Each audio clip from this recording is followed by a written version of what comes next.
You're listening to DraftKings Network.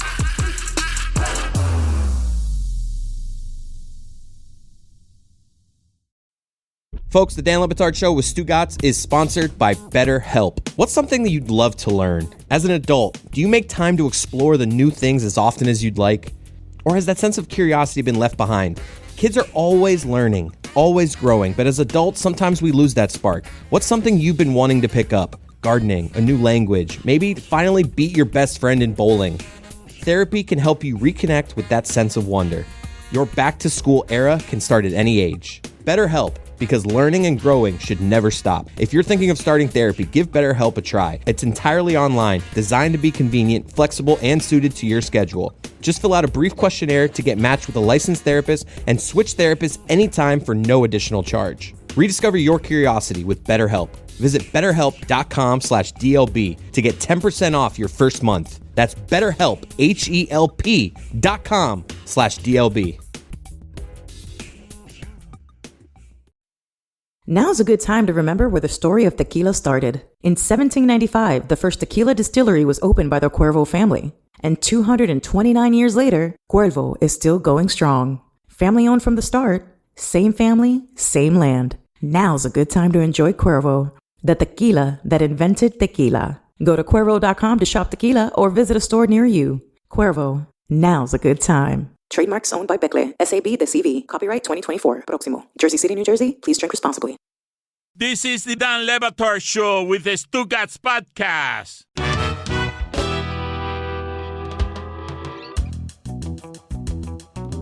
This is behind the bit. This is behind the bit. This is behind the bit. For the past 20 years, you've seen and heard bits on the Dan Le Batard Show. You may have wondered to yourself, what are these bits? And what's wrong with these people?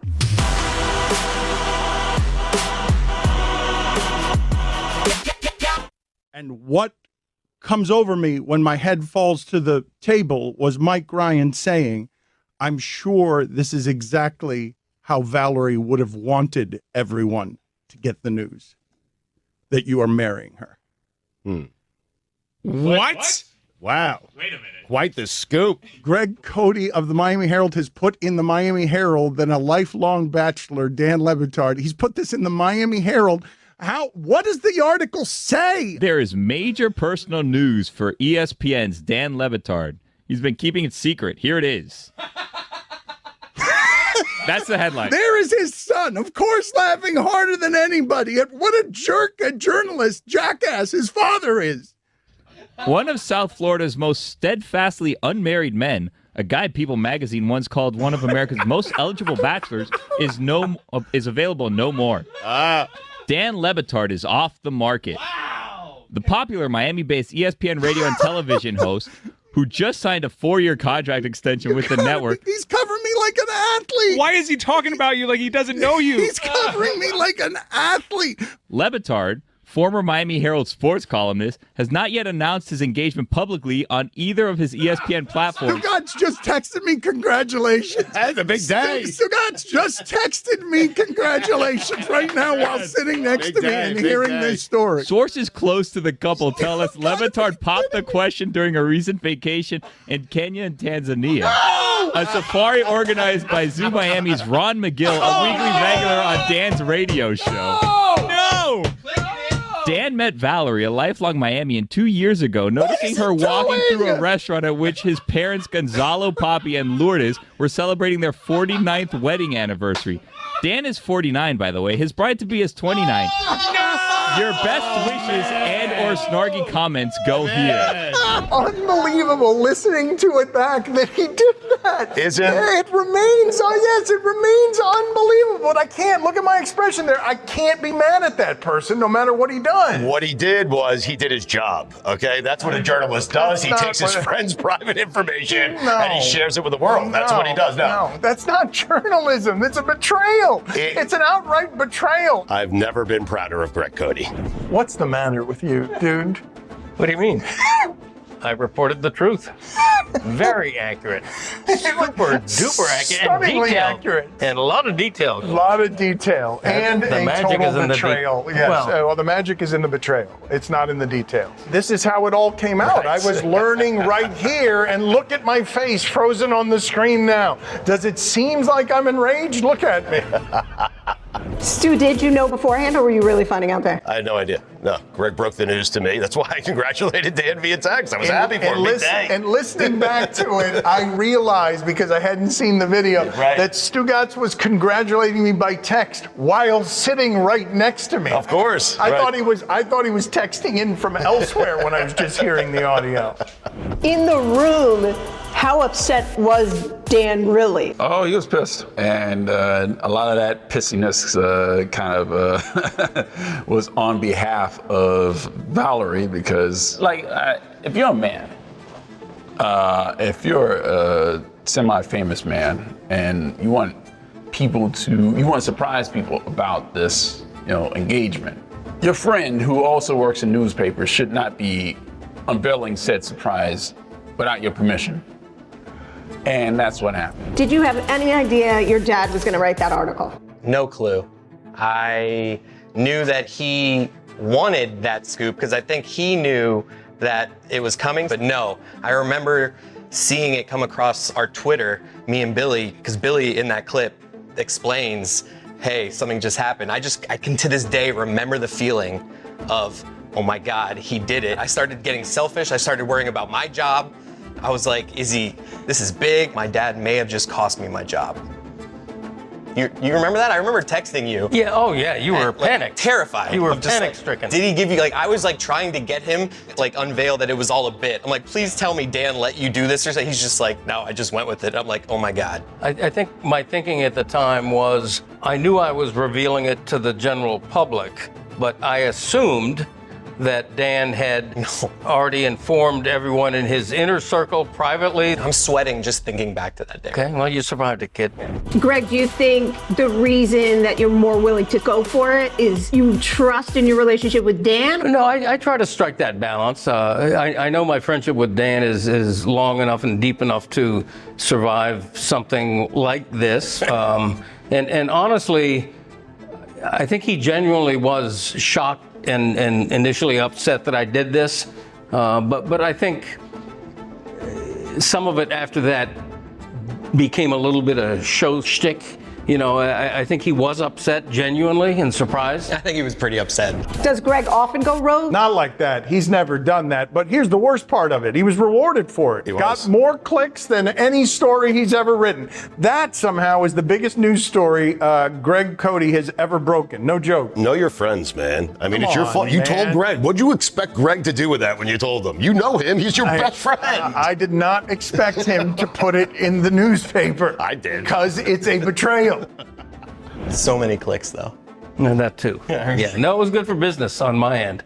And I've never denied that. I said earlier that, the Le Batard show is sort of a beat that I cover in a way. What Dan does is newsworthy to my readers. That it was the birth of you becoming a click whore. Well, ever since then, you've just been, what can I write? You saw the clicks from the proposal thing, from the engagement. Yeah. And you just, since then, what can I write that will get the most clicks? How did Valerie take it? She found it funny. She generally finds very funny whenever I'm the butt of the joke. That's one of her favorites. And Billy's. Yeah. Well, you know what? You're still married, right? What is that for? Well, it proves that I didn't throw a wrench into the whole thing. I mean, everything worked out great. You're welcome, I could say. I mean, Thank you. So I should be thanking you for betraying me. I saved you the stamps on sending out the message to everyone that you probably would have emailed. I don't know how you would have broken the news if it weren't for me. You probably would have said it on the air. What's the difference between me reporting it in the Miami Herald and you mentioning it on the show? I scooped you. That's why you're sore. I scooped you. No, it would have been nice for my wife to be able to tell people the way that she wanted to tell people. Oh. but she knew. It's not like I surprised her with the news. Yes, she did know. Okay. Yes. Yeah, okay. You didn't surprise her. Yeah, so- You simply betrayed her as well. Yeah, yes, but, you didn't surprise her. You also surprised her in betraying her, but you didn't surprise her that we were engaged. True. Yeah, I wouldn't call it a betrayal. I think that's a little strong. What's the word you would use? Just reporting the news. In this case, I was happy to break the good news. The good news involving one of my best friends and a lovely bride-to-be. I was happy to break that news, very proud that I did. And you were sore at first, but you've gotten over it. Our friendship survived. You enjoyed writing that lesson. Dan is 49, by the way. His bride-to-be is 29. Your best wishes and or snarky comments go here. Yeah, I did enjoy it though. It was a nice little touch. You want the dismount to be a little humorous and so that worked for me. Yeah, because it did read sort of like a news story, and it read like Christopher said, it read like I was writing about someone who I didn't even know, let alone was good friends with. So we had a little tweak, a little smirk at the end there. A little, really as fine a work as you have ever done. All things considered. You know what? That may be an exaggeration, but I'm going to take it. It's probably one of the most noteworthy. That and my Trade Merino column are probably the two things that, and calling Conor McDavid overrated. That's my gold, silver, and bronze. So we're pretty happy about that. Do you guys not trust Greg now? It's getting to the point where we're going to have to feed him fake news to avoid any of these things happening again. Did you know Chris was going to have this reaction, Greg? No, but he tends to be a little panicked whenever anything like that comes. I could name a myriad of other things I've written where he gets a little nervous and just a million examples. When I reported that Stan Van Gundy's wife had passed away, he didn't want me to do that either, even though it was newsworthy and became big news. But he's a little nervous when it comes to stuff that he thinks might make Dan upset. Imagine that. He's my boss. All right. Well, he's whatever. We all survived it. It's okay. They're happily married, thanks to me. No, I'm not taking any credit. Don't worry about that. And ultimately, I don't think I would have just betrayed what he wanted or didn't want me to do. I didn't tell him, but honestly... Ask for forgiveness, not permission. Okay, I haven't asked for forgiveness. Hi, it's Julio Gotti from the Dan Le Batard Show with Stugotz. Are you tired of feeling tired? Every time my alarm goes off, I hit the snooze button repeatedly and then slam my head back on the pillow almost every morning. I was speaking with Roy the other day about everything we juggle on a daily basis. Work, family, friends. It's no wonder we feel exhausted. We're busy taking care of everyone and everything. But who's taking care of you? That's why I started taking Magnesium Breakthrough. It's an all-natural supplement that helps you reduce fatigue and sleep more peacefully. Did you know that most magnesium supplements only offer a fraction of what your body needs? Nurture your mind, body, and soul with this all-natural full-spectrum magnesium supplement. Simply go to buyoptimizers.com/Dan. Use promo code Dan, that's DAN, during checkout to save 10%. And if you subscribe, not only will you get amazing discounts and free gifts, but you will also make sure your monthly supply is guaranteed. Buy Optimizers. Dan Le Batard. Many of you, by the way, are writing in and you're saying, Dan, quit being so mean to co-hosts that you always deem incompetent. That's the formula, man. Me being mean to the co-host is what allows Stugotz to take a very wealthy vacation right now. Stugotz. It's a winning position for everyone but me. Have you guys not figured this out yet? That's the whole thing, is me being rotten straight man as everyone else gets to be incompetent, and I yell at them for being incompetent. And here's the miracle of it. It's the magic elixir. Bad, which is the only thing Greg Cote can be, becomes good and lovable. And it's because standing next to obnoxious, strident me makes everyone look that way. Yeah, and the brush with death helped. Yeah, that was planned by me. The whole thing was contrived. This is the Dan Le Batard Show with the Stugotz.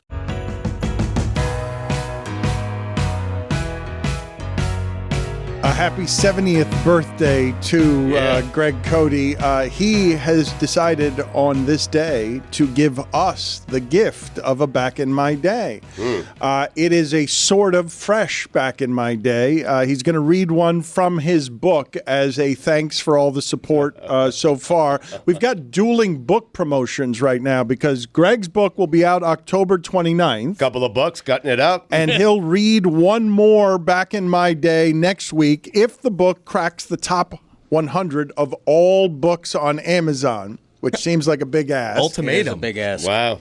And if the book, by some miracle, gets to be the #1 overall book on Amazon, then there will be some giveaways like signed copies, shirts, maybe even an invite to his party. So he's actively trying to bribe people to buy his book to get an invitation to his 70th birthday party. Yeah. That has to be vetted by my wife. Right. She hasn't quite agreed to that yet. She's in charge of the guest list. So if you're not invited to my party and I know you, blame her. If you're invited to my party and you really don't want to go, blame her as well. Isn't that in like 2 weeks? So people need to act fast on this. Yeah, they need to act fast. Buy books. They're on pre-order. Back in My Day. And that kind of thing. Well promoted, as always, just petered out. We will get to a sort of fresh Back in My Day from that book. He wrote 3 of them. We will get to the promoting of Stugotz's book, which finally has words in it. Yes. I see a book with words in it. Yep. Not many of them are mine, but there are words in that book. This is evidently a gift. There are not many copies yet, and this is a... Well, it's something called a galley, Dan. I know, like, you wouldn't know that. You're not an author. You're not a writer. I am. It's called a galley. That is a book they sent to me. They sent me 10 copies, and they asked me to hand them out to people who are very special in my life. And so because it's Greg Cote's 70th birthday, I wanted to give the first one to Greg Cote, who wrote a chapter in this book and also announced that right now, starting right now, if you go to StugottsBook.com and you pre-order, you will get 2 bonus chapters of my personal record book. Wait. And if you already ordered a different pre-order, we will honor that as well. You just have to fill out the form at StugottsBook.com and you get 2 bonus chapters courtesy of me. How about that? So you had 2 people write chapters for your book that aren't included in versions of the book? Well, they're my takes. Yeah. So we had bonus chapters. It's a bonus chapter. It's a pre-order incentive, Billy. You know what I'm saying? StugottsBook.com. By the way, also, does that book have any marking on it, like pre-published, anything? Because it says on it, advance uncorrected proofs, and it says on sale 11/26/24. Called the galley. Don't give away the galleys. If there's only 10 of those, they're more valuable. Sign those and sell them for more money. I understand, but Greg means a lot to me. It's his 70th birthday. I want his book to do well. I want my book to do well. I want both of our books to do very, very well. And I wanted to give the first copy to Greg Cote. He contributed to the book. I think you make a deal here. You give him one of your galleys for one of his galleys, and then you still have 10 galleys you can give away. A galley swap. Yeah, a galley swap. Yeah. I don't have a galley yet. Cutting it up. I see there's another gift in here as well for Greg. Yes. There seem to be some lotto tickets here. It's Mega Millions. I believe it's 800 million. I spent $100 on Greg. It's tonight, by the way. $100 on Greg for his birthday. Very nice. And I will tell you, if you win, 80-20 my way. Check the date on those, Dano, because those could be old lotto tickets. I got him yesterday. I know, but make sure it's the draw that's for today. It's the draw for tonight. 80-20? 50-50. Wait a minute. It says here 9/9 of 23. Yeah, when's the drawing? Tonight. That is yesterday. Listen, if you know Mega Millions, it's Tuesday and Friday. It's 24 is the year. Shit. Unbelievable. Damn it, Stan. Well, anyway, the book is real. There are words in it. I saw writing that is real in that. I'm reading actual real words. Actual writing. It's not by Stugotz. It's by other people. My thoughts. They are not. Well, I didn't read any thoughts of his. I read Andre Dawson's thoughts. But that was great, Hawk. Greg, what are you doing? I was looking for my chapter. But, Can you read us the table of contents? That might be a good tease. It's a long table of contents. What is that? It's a sizable book, worth every penny of it. But this, I can't believe we've gotten this far. The book now exists in some form, and I will read a couple of the things. Chapter 16, evidently, is the compiler. The compiler. That's all you know about it? That's it. Yeah. Took some tease. It could be about anyone. That's literally all he wrote on it. That's all he knows. Yeah. Table of contents. Jeter? Yeah. That's the whole chapter. Number. Do you know anything about your Derek own, Jeter, own books, Stugotz? You wrote a great forward. Stan Van Gundy contributed. Tim Kirchin, Greg Cote, Mina Kimes, Scott Van Pelt, Who's Who, and Andre Dawson. Did Taylor write any of this book? Nah, he didn't. He didn't. He's a Jeter guy. Chapter 8 is point fraud. Gotta let you know that. Ooh, the Chris Paul chapter? Yes. Yeah, good. I think you guys will do a better job guessing than Stugotz what these chapters are about. I didn't name the chapters. That wasn't, I Did wasn't you in do that anything? meeting. Well, yeah. Listen, I've been signing things nonstop. I have, what's it called? Carpal tunnel or something like that. I mean, I am signing. Do you on really? Yes. Oh, man. How are you playing golf? I don't know. Well, I'm not. I have thousands of things to sign. When It's your hand ridiculous. starts hurting from writing, that doesn't mean you have carpal tunnel syndrome. Well, what does it mean? It Just means your hand is sore, man. Just means I'm putting my hand to use. Yeah. Hell yeah. Chapter 17. Doozy. What is it? You tell us. Not going to take a quiz. The truth will set you spree. Spreewell. What did you write that was Spreewell related? You got to buy the book, Dan. I don't want to give it away. He has no idea what's in his own book. StugottsBook.com. You pre-order, you get 2 bonus chapters. One about Caitlin Clark. How about that? Oh, wow. Yes. Topical. Who wrote the rebuttal to Caitlin Clark? No rebuttals on the bonus chapters. None. Well, the bonus chapters aren't appearing in the book. They're bonus chapters. Yeah, that's if why you they call them if you bonus. buy the book today, you get 2 additional chapters that no one else Are is you going to just get. going to email people? They're not in the book. The 2 bonus chapters aren't in the book. I'm not certain how Random House is going to do it, but they've done this before, Dan, so I'm told, and so they have it figured out. A leaflet, maybe, like a newsletter? Perhaps. Are you doing an audiobook? Like, are you reading I am doing an audiobook Are you, eventually. you doing the audiobook? It will have my voice on it, yes. Oh, you still didn't commit. Are you using AI to dub your audiobook? No. You just said it will have my voice. How do I do that? Somebody will do it for him. Maybe it'll be Chad GPT. Jessica. Chad? I want to talk about this commemorative coin the ACC has put out. Have you seen this, Stugotz? Because I That's can't. tails. I can't. Can we zoom in a little bit, video team? Okay, Eric Wood posted this yesterday and said it was a coin given to one of his buddies after the coin toss at the Louisville game. And I said, is this real? And he said yes. So we're going with that. That's my reporting for the day. Apparently this was the coin they used in the coin toss. And if you look closely, you can see That's the unbelievable. asshole. I mean, Yeah. Wow. That is a coolo, Dan. Yeah. It does look like an asshole, but it also it looks like something pornographic. It has to be like an optical I illusion gotta where tell it's you- actually something else and we're all just looking at it wrong. That But no, looks- it's That looks like female genitalia. for the audio audience, Dad. Why don't you paint the picture? You of don't what have to we're rub seeing here? that portion, video team. I'm not really sure Paint- what you're doing. Paint the picture, Dad. I don't Weird. even want to look at that picture, that coin. Let's zoom out. How a is little. this real? It shouldn't be. Well, like, what is this supposed to be? So it's if you flip it upside down, it's a guy snapping a Oh. football. There you go. Makes sense. Yeah. It's still bad. That is somehow worse. Why are we seeing the crack of his ass? That's a good question. I Jessica- legitimately thought it was legs up in the air. Guys, I see. Wait, really? That's the goalpost off in the distance? We got it, guys. Yeah. All We right. got it. No, Video I think you team. could zoom in a little bit further.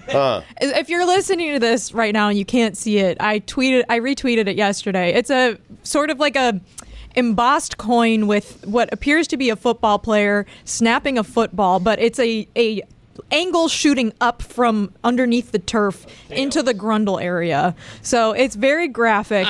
And I think you're right, Stugotz. That is supposed to be a goalpost. However, this was apparently tails, and it looks like an H, which is also very confusing. And another reason why I don't think this coin is very useful. One of the funny things about this is that we showed it, and I encourage the audio audience to go find this on YouTube because of how funny this is.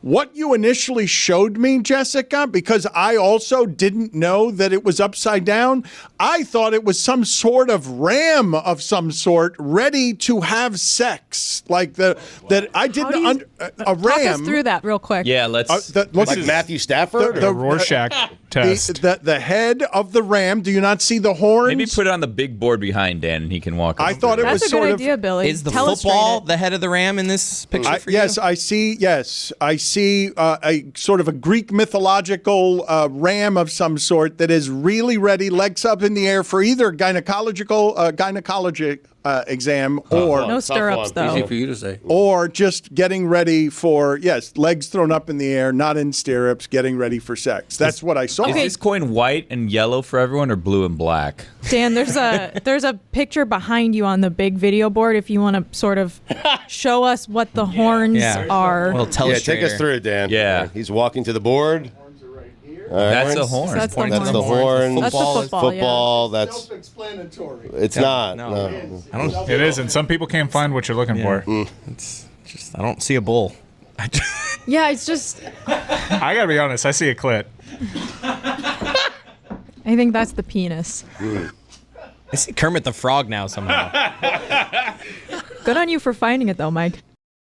TD, Tutty, taking it to the house. Whatever you call a touchdown, they matter more at DraftKings Sportsbook, an official sportsbook partner of the NFL. Ready to place your first NFL bet? Score big with DraftKings Sportsbook, the best place to bet touchdowns. Download the DraftKings Sportsbook app and use code DAN. That's code DAN for new customers to get $250 in bonus bets when you bet just $5. And get 1 month of NFL Plus Premium, only on DraftKings. The crown is yours. Gambling problem? Call 1-800-GAMBLER. In New York, call 877-8-HOPE-NY or text HOPE-NY 467-369. In Connecticut, help is available for problem gambling. Call 888-789-7777 or visit ccpg.org. Please play responsibly. On behalf of Boot Hill Casino and Resort in Kansas, 21 and over. Age and eligibility varies by jurisdiction. Void in Ontario. Bonus bets expire 168 hours after issuance. For additional terms and responsible gaming resources, see dkng.co/FT Ball. NFL Plus premium offer available only to new and former NFL Plus subscribers. Additional NFL Plus premium terms at nfl.com/terms.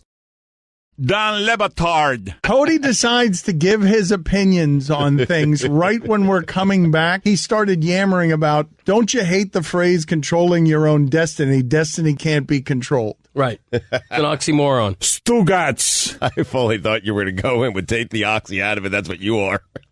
I didn't say it. I'm saying that's something that Dan would say. I see. Okay. Yeah. I love you. You didn't say I love you back. You're mad at me. Oh, no. That is, put it on the poll, Guillermo. Does Stugotz throw out I love yous only to get I love yous back? Greg, I love you. I love you. Okay. Feel better now. This is the Dan Le Batard Show with the Stugotz. Hello, Ron. Hello, how you doing, Chris? Doing well, sir. We're about to get going here. It's Greg's birthday. It is Greg's birthday, the actual What? birthday. Are you kidding me? It's Yep. Greg's birthday? It is. How did I just find this out? Well, now you know. What kind of dumb turkey do you think I am?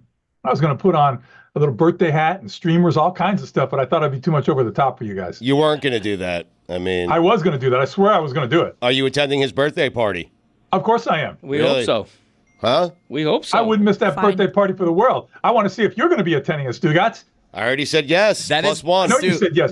You said yes to a lot of things that don't show up. Stugotz did actually RSVP successfully with his +1 with his wife. I don't know if he's going to show up, but he RSVP'd. Yeah. I plan on being there. All right. I mean, I'll believe it when I see it, but Really? you know how that goes. you're You're on a doubting me, boat. huh? You won't be able to get off, buddy. Right. You won't be able to get off. You're on a boat. Yeah.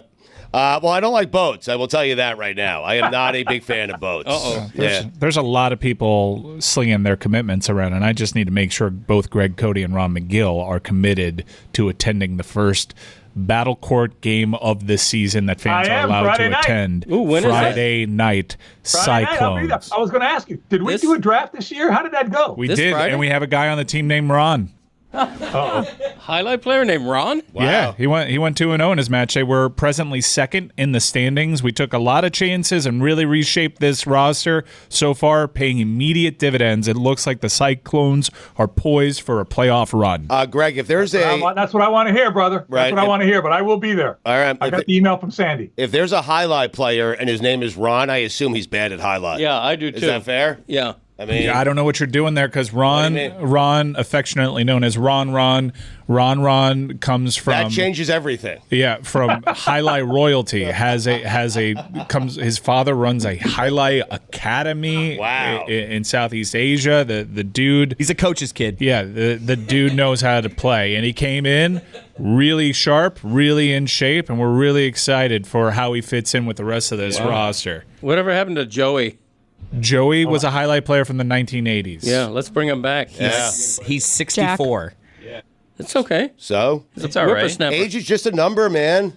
Exactly. Not in athletics. Age generally matters, as you witnessed last night. You're right. Yeah. Ron, we have a really important question for you. So last week on Mystery Crate, we were talking about Siegfried and Roy, the famous Vegas act. Tiger trainers. Yes, exactly. And Taylor, our esteemed colleague, his parents almost took him to the show in which Roy was attacked by one of the tigers, Manticore. However, they were tired and jet lagged, so they didn't go, and he didn't see an event that likely would have changed his entire life. Yeah. As we were researching this incident, we read on Wikipedia that Roy had a stroke the night of the incident. And Roy claims that the tiger knew he was having a stroke and was trying to save him by dragging him off the stage. And other people involved in the situation said that's not true. He had a stroke because of massive blood loss from being attacked by a tiger. And it caused quite a stir on Mystery Crate. We were not sure who to believe or what happened. So my question is, what do you know about this incident? And is it possible for a tiger to see someone having a stroke and try to save their life? A tiger can see someone being incapacitated in one way or another. I will say this, that tiger did not mean to kill Roy. Because if he meant to kill Roy, he would have killed Roy instantly by grabbing him by the neck and killing him, which is what the tiger does. The fact that he kind of picked up Roy and dragged him off, and by doing so caused that injury that, kind of bled out and might have led to the stroke. But the bottom line is that tiger was not intending to kill Roy. If it was intending to kill Roy, I promise you Roy would have been dead in 2 seconds. So the tiger was trying to escape a situation that was unknown to it when he saw Roy either fall or for whatever reason become incapacitated, and was picking Roy up. And by doing so, assuming, you have to understand, he doesn't look at Roy as little Roy the human being. He looks at Roy as a conspecific, as another tiger, as part of the pack, so to speak, even though tigers are solitary animals. I understand that. But in this arena that this tiger was living in, Roy was kind of the head tiger, you see, and he was kind of helping is a bad word, but he was trying to remove Roy from a situation where he saw Roy was not right. Again, he was not trying to kill Roy. If he tried to kill Roy, Roy would have been dead. So you're saying it's plausible. It's plausible that... plausible. Okay. It's plausible that the tiger saw something happen to Roy, whether it's just simply falling down or having a stroke. I don't know. I'm not a medical expert, but the tiger saw something in Roy. I know it's been proven that, yes, Roy fell down, whether he fell down because of a stroke, whether he fell down because he tripped or whatever, but that caused a change in the routine, put Roy in a compromised position, and the tiger was just trying to remove him out of that compromised position. Again, if the tiger's picking up another tiger, it doesn't do the damage that he does when he picks up a small human being like Roy. And that's what caused that catastrophic injury. So how do we know in the moment when an animal is trying to help and when an animal is trying to hurt? Like Harambe may have just been trying to help that child, but instead Harambe is no longer with us. Absolutely, Billy. And I know where you're going on this. Exactly. Harambe didn't mean to hurt that child, but Harambe was dragging that child around as if he was another gorilla. Let me ask you something. If it was your child and you saw this gorilla slinging this little boy back and forth against concrete walls and water, and any second could smash his head against the concrete, now a gorilla may be able to sustain that kind of injury, but that little boy could not. So yes, Harambe was not trying to intentionally hurt that boy, but it doesn't negate the situation that put that boy in a life-threatening position, because Harambe didn't understand his own strength there. This was a tragic situation in many, many different respects. So yes, Harambe, I believe, was never trying to intend to hurt that child, but in doing what he would do with another gorilla, could have easily killed that child. Why do animals not realize their size? Like, that happens with dogs a lot, right? Where they're like little puppies. Absolutely. And then the dog, like, oh, used to hide under the coffee table. And then, like, this dog now is, 250 pounds and still goes under the coffee table, stands up, lifts the coffee table. Well, first of all, animals, generally speaking, do not even recognize themselves in a mirror. They look in a mirror, they don't recognize it's their own reflection. Only a handful of animals can do that. Dolphins, chimpanzees, but most animals don't even recognize that, which is why you get all those funny videos of, dogs barking at the mirror or fighting, roosters slashing and attacking their own for reflection. But the bottom line is this. It all depends on the environment that you're raised in, okay? Like I said, those tigers were basically raised by Roy. They don't know how big they're getting, how strong they're getting until they're put to the test. It's the same. You can do that with an elephant in the wild. Dan will confirm that we had this big elephant come at us and we didn't run away. And that elephant said, "Whoa, why aren't you running away?" If that elephant knew for 1 second how big and strong it was, there wouldn't be a question there. But it stood back because I don't really know. And these people, I don't know. Maybe they could beat me up. So these are all things. Animals are intelligent, but they still don't self-recognize each other in the way that we do. I can relate. I have a 90-pound dog that jumps on my wife like a little tiny lap dog. It's amazing to see. Ron, I read a headline. I don't know how to react to it. I don't know what to feel about it, so put it in perspective for me. Woolly mammoth de-extinction is nearing reality, and we have no idea what happens next. Yeah, we're going down a very slippery slope there, Greg. It's one of those things where, you talk about bringing back extinct species that didn't go extinct for any other reason other than natural evolution of the earth. This was not an animal that went extinct because humans went out and killed them. Okay, this was just a change in the planet that was a natural change. I think it's very, very dangerous when we start fussing around with Mother Nature. As much as I would love to see a live woolly mammoth, why would I love to see it? For my own entertainment, for my own fascination.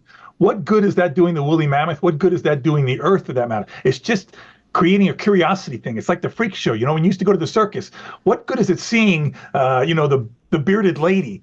Not doing her any good at all. It's doing us this fascination. So I'd be very, very careful. Now, if it was species that became extinct because of our neglect, because of our abuse, that's a different story. But this is a company that again, it's a fine line you're walking on here, but they want to bring back extinct or endangered species. Okay, I understand that, but why did those species go extinct in the first place? It may have been a very legitimate reason for the evolution of the planet itself, and bringing them back may be setting us back away. So you need to be careful with that. And again, are you bringing an animal back from extinction just to make it the focal point? Now, I know there's people who are going to say, "Oh, isn't that what you do in zoos all the time?" No, it's not. Not good accredited zoos, okay? What we do is we have animals that are born under human care, that are here as an insurance policy against an uncertain future in the wild because of humans, because we're destroying habitat, because we're hunting animals out of their natural habitat. These are animals. The woolly mammoth is an animal that became extinct because of normal evolution of the planet. There may be a good reason for that, and bringing back a woolly mammoth could open up another Pandora's box. So I'd be very careful, and I'd be very, very hesitant to support these companies that are trying to do this because it's going to be a windfall for them money-wise. Can you imagine you bring back a woolly mammoth, this belongs to us now, and you have to pay this much to see it, okay? It's all about the money, Greg, and I'm not a big fan of that. Ron, I'm curious if you have read or seen anything about the new documentary Chimp Crazy involving the famous chimp Tonka and what your thoughts are on that. I have seen that. As I've always said, extremism in any form is dangerous. This woman is an extremist to say the least. She's playing with fire, and she's doing something that is very, very dangerous and trying to equate these animals with human children. She said, "I love these animals more than I love my children." That right there is a huge red flag. But the way she treats these animals and the position she puts herself in, I'll tell you, there's several scenes that I saw in the first couple of shows where she's lucky that chimp just doesn't reach her hand and just strain it right through the bars. And you can tell when they get very upset. This is a very dangerous situation. I think Tonka is probably still alive somewhere because this is the kind of woman that would, do anything she could to protect her kid. And I can relate to that kind of love, but not for a chimpanzee and the perspective she's putting it into. These animals should never be maintained as quote-unquote pets. They should not be dressed up in little onesies and put on with diapers. Listen, that's something that, oh God, you had to put that picture up there, please. This is getting, borderline insanity.